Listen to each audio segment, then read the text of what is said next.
I don't even know where to start, to be completely honest with you. Like, I'm kind of overwhelmed trying to gather my thoughts here and put them in a coherent manner for you guys in this video, but Black Ops 7 was officially confirmed and partially revealed as of today's Xbox Game Showcase as the closer to the show before the Xbox Direct featuring The Outer Worlds 2. While thinking maybe there'd be a name drop or something smaller, this actually gave a glimpse at the game and a cinematic to preface. Much more than I anticipated, but man, a lot to break down, so let's get into it. Drop your thoughts, drop a like, and make sure to subscribe for more coverage as it becomes available here on the channel. I'd love to have you in the community. So, as a closer, they opened with a cinematic that opens with a guild robot, as they're called, greeting our character. Jokingly on stream, I called, hey, it's Infinite Warfare 2. Infinite Warfare 2, oh my god. Oh, shit. Little did I know that I actually had that franchise right and we'd be seeing our first Black Ops 7 official teaser.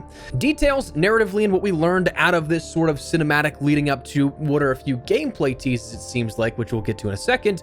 The guild might be our new big bad, it seems like. Kind of reminds me of Coalescence from Black Ops 3, and there certainly seems to be a ton of mind-bending elements here to this based off this cinematic. I would not be surprised if we're on the right track in that sort of same realm of how the story is told there.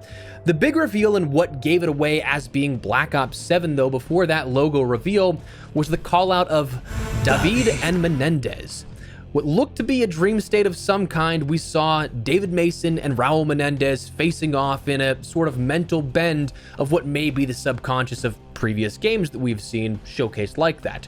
Now, leading up to that point, there were a lot of different voices here. Things that say, I'm not here in Mason's voice. I wanted to save us in Mason's voice. We are the same in Menendez's voice. I watched you die in Mason's voice. And then one that I can't quite make out, but it seems like they say, you were marked then? Take a listen to these.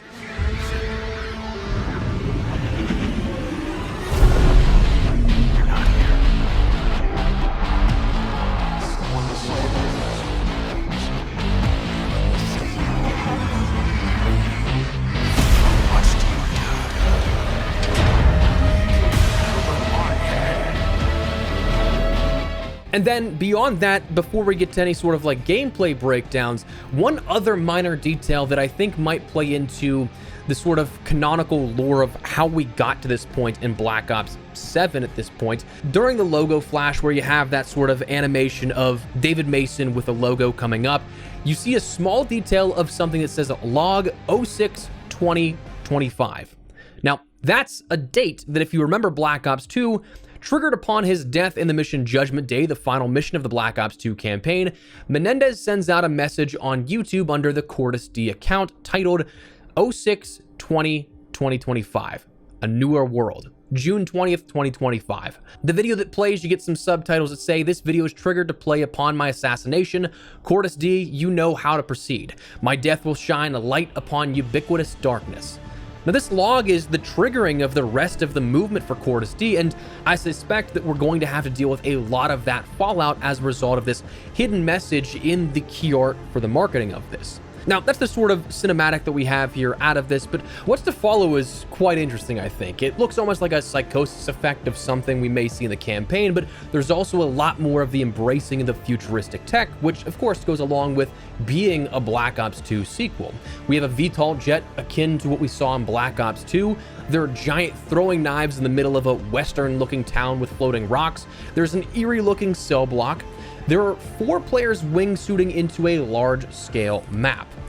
I feel like a lot of people are going to try and look at this a different way. One thing that I was kind of seeing a little bit of talk on was, is this Blackout 2?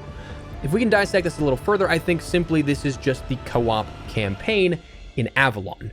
I mean, you can see the casino up top, the town center is off to the right, and the surrounding areas to follow that we already see this layout in Black Ops 6 from some of these maps that are strategically placed around the world of Avalon.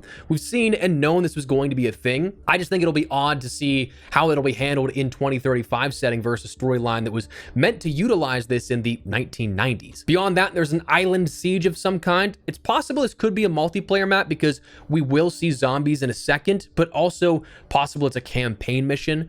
There's a Mason emerging in a server room while being previously cloaked, utilizing some tech that will not probably be in multiplayer, but probably will be in campaign. There's a DAWG, or dog, sort of sentry unit. Funny naming for that if you ask me.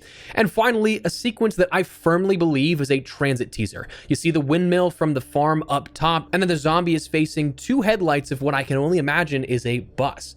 So I think it's actually going to be happening here at this. And finally, of course, confirmation that at the very end, this will be on Game Pass. So launch is going to be one of those things that if you don't want to spend the money for it and you're a Game Pass user, you can check out the campaign, the early workings of multiplayer, whatever the case, and you're not necessarily bound to playing this game if you don't want to buy it. So that said, that's the teaser that we saw on the Xbox Game Showcase reveal. We also got a blog post accompanying this and some additional details from Variety in an exclusive article. The blog post ends up talking about how Black Ops 7 is going to be Treyarch and Raven Software bringing players the most mind-bending Black Ops ever, which confirms that Raven is indeed working on the game as well, which is somewhat surprising given the leaks we had heard, but also, I think they've done a very good job with the campaigns for Black Ops Cold War and for Black Ops 6, so fingers crossed this is a better sign than what we've heard previously. It also confirms the game is set in 2035 by saying set more than 40 years after the events of Black Ops 6, the year is 2035 and the world is on the brink of chaos, ravaged by violent conflict and psychological warfare following the events of Black Ops 2 and Black Ops 6. Wielding cutting-edge technology, David Mason and his team must fight back against a manipulative enemy who weaponizes fear above all else. They also said to prepare to squad up with friends or play solo in a thrilling and innovative co-op campaign, harness near-future weaponry and a signature multiplayer experience packed with brand new maps, and descend into the next twisted chapter of round-based zombies in the heart of the dark ether. Brand new maps for those multiplayer fans out there is the key portion here. How many of those, though, are still undetermined. And finally, they said today is only the beginning with this first teaser. The full reveal of Black Ops 7 is coming later this summer, so the community should be on the lookout for teasers, clues, and the surprises that Black Ops series is known for. It's an exciting time as we prepare for a new Call of Duty reveal and the next great experience to come. So this, I still think, ends up firmly pointing towards a Warzone reveal event. My guess would be sometime around Season 5, but we'll have to wait and see. Then, additional details beyond that were granted by Variety, which gave a little bit of information in regards to like the recasting of some players here. Rich McDonald does not appear to any longer be David Mason. This is now granted to, I'm gonna butcher this, Milo Ventimiglia. Michael Rooker is also reprising his role in Black Ops 7, meaning that he did indeed live through the Black Ops 2 events here and some of those outcomes that were the split campaign player choice items. Unfortunately, there's no mention or information on who is playing Raul Menendez. The subtlety of the David was a solid recreation, but the lines before that, you can tell there's a different voice behind it. For those unaware, Camar de los Reyes, who previously played Menendez in prior Black Ops installments of Black Ops 2 where he first was seen, and then in Black Ops 4 with the hidden story quotes and blackout inclusions, he sadly passed away following a battle with cancer in 2023. So while it's possible this could have been the last thing he was working on and it could be a posthumous acting credit, I don't think that's exactly the case here. So that is something we're still probably going to see revealed to us at a later date. But that is what we have right now. Again, saying today is only the beginning with the first teaser and a full reveal of Black Ops 7 coming later this summer. I think that we're going to start to see things slightly ramp up, but still a lot of not so much just yet. This is going to tie us off for a little bit. I think we'll probably see a Warzone reveal event around Season 5, a multiplayer event and a beta sometime again in late August, maybe early September. We'll have to wait and see, but it is something that seemingly now is just the beginning.